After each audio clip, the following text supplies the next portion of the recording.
You are watching Grace Television.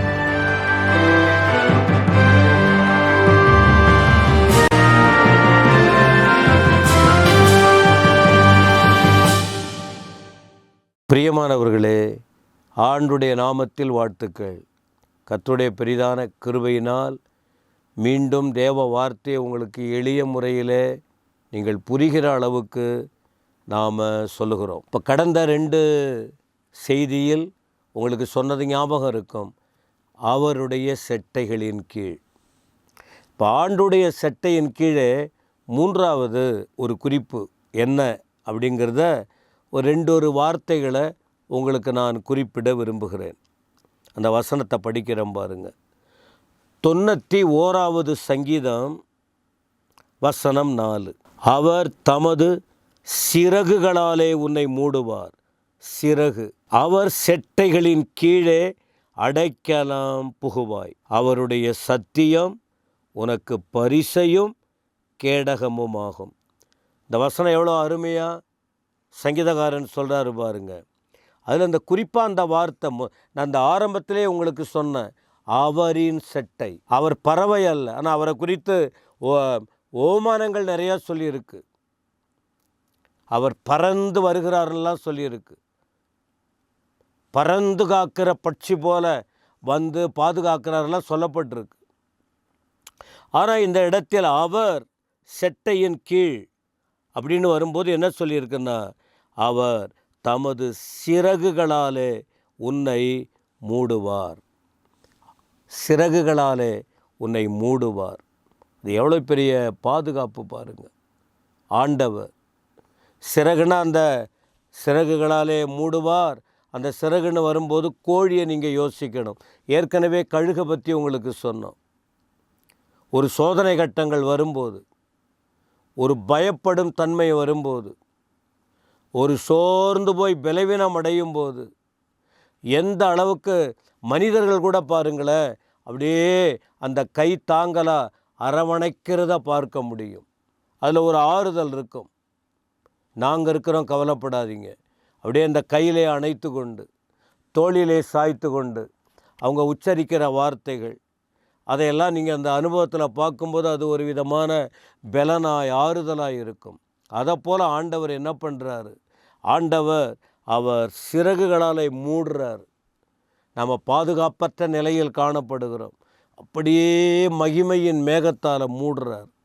ஆண்டவர் எந்த ஆபத்து வராமல், எந்த சூழ்நிலை வந்தாலும் தாக்காதபடிக்கு அப்படியே மூடுகிறார்.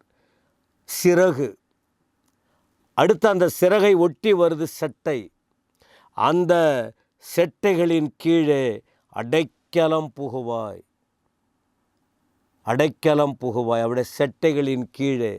அப்போ ஆண்டவர் மேலே வரக்கூடிய அந்த மழை போன்ற சோதனைகள், இந்த வருகிற வெயில் போன்ற தாக்கும் செயல்கள், தேவையில்லாத கிருமிகளின் காரியங்கள் ஒரு மனுஷனுக்குள்ளே வந்து தாக்குதல் வராமல், அதை எல்லாத்தையும் அவர் படைத்த தேவன் அல்லவா, எல்லாத்தையும் அவருக்கு மேலே வச்சுக்கிட்டு அதற்குள்ளே வச்சு எவ்வளவு அழகான நிலையில் தேவன் நடத்துகிறார் பாருங்க.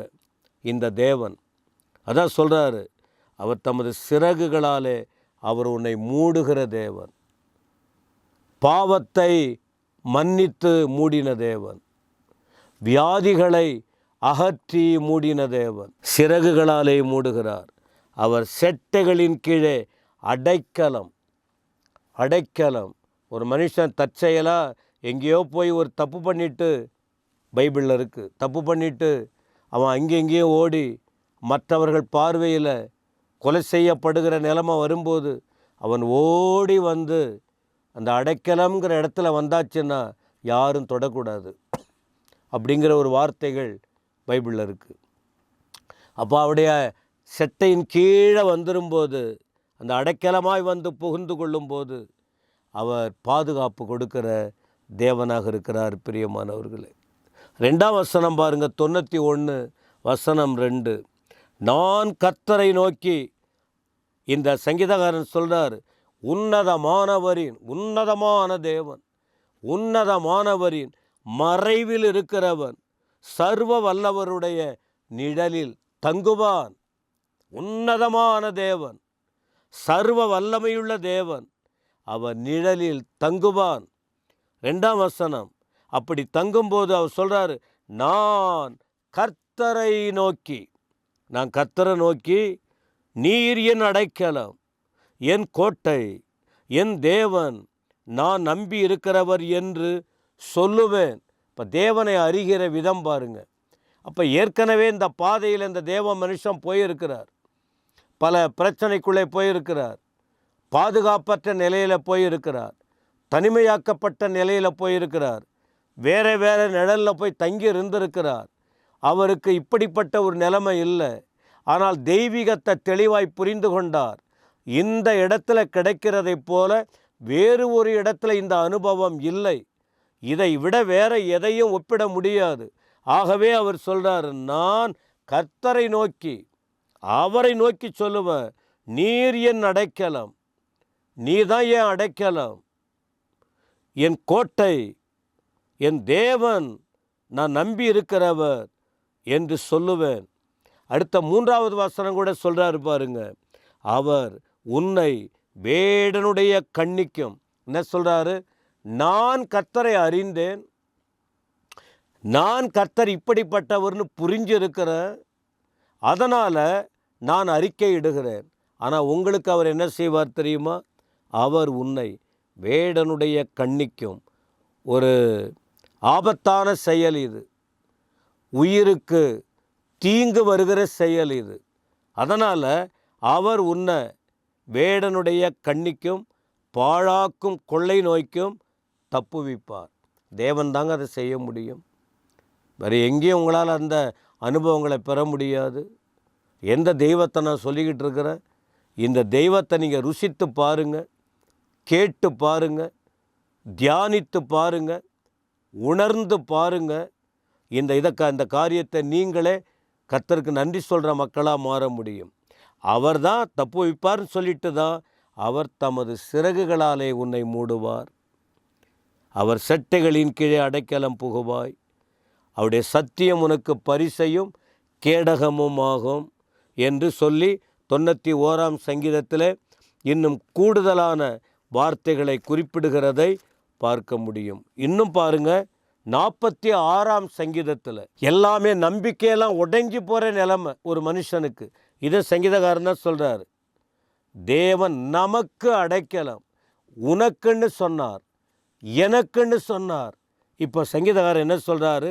நமக்கு, எனக்கு, உனக்கு, நமக்கு அவர் அடைக்கலம், பெலன், ஆபத்து காலத்தில் அனுகூலமான துணையானவர். என்ன வந்தாலும் சரி, என்ன வந்தாலும் சரி. இன்னும் நீங்கள் பார்த்தால் உபாகமம் 33:27 கூட ஒரு வார்த்தை இருக்குது. உபாகமம் 33:27 இந்த குறிப்பிடப்பட்ட வார்த்தையை போல 33:27 அநாதி தேவனே உனக்கு அடைக்கலம். அநாதின்னா யாரும் இல்லாததல்ல, ஆரம்பம் முதல் இருக்கிறவர். அவர்தான் துவக்கம், அவர்தான் முடிவு, என்றைக்கும் இருக்கிற தேவன். அவர் உனக்கு அடைக்கலமாயிருப்பார். அவருடைய நித்திய புயங்கள் உனக்கு ஆதாரமாயிருக்கும். அவர் உனக்கு முன்னின்று சத்துருக்களை துரத்தி அவர்களை அழித்து போடு என்று கட்டளையிடுவார். இப்படிப்பட்ட வார்த்தைகளை கேட்கிற எனக்கு அன்பான சகோதர சகோதரிகளே, தாய்மார்களே, கர்த்தருடைய பிள்ளைகளே, இந்த தேவனை நீங்கள் பிடித்து கொள்ளுங்க. எந்த நிலை வந்தாலும் பயப்படக்கூடாது. சரீரத்தை அவர்கிட்ட ஒப்பு கொடுங்க, உள்ளத்தை அவர்கிட்ட ஒப்பு கொடுங்க. ஒன்றும் பண்ண முடியாது. பிசாசு சும்மா பயமுறுத்துவான். சும்மா பயந்துக்கிட்டுலாம் உட்காந்துக்காதீங்க. இருதயத்தை பலப்படுத்தி கொள்ளுங்க. ஆண்டவரை விட வேறு வழி இல்லை. அவரே எல்லாவற்றையும் பொறுப்பெடுப்பார். ஒப்பு கொடுப்போம், வசனத்தை உணருவோம், அடைக்கலமான தேவனிடத்தில் அர்ப்பணித்து வாழுவோம். ஆண்டவர் உங்களை அற்புதமாய் நடத்துவதை நீங்கள் பார்க்க முடியும். கர்த்தர் உங்களை ஆசீர்வதிப்பாராக. ஆமென், ஆமென்.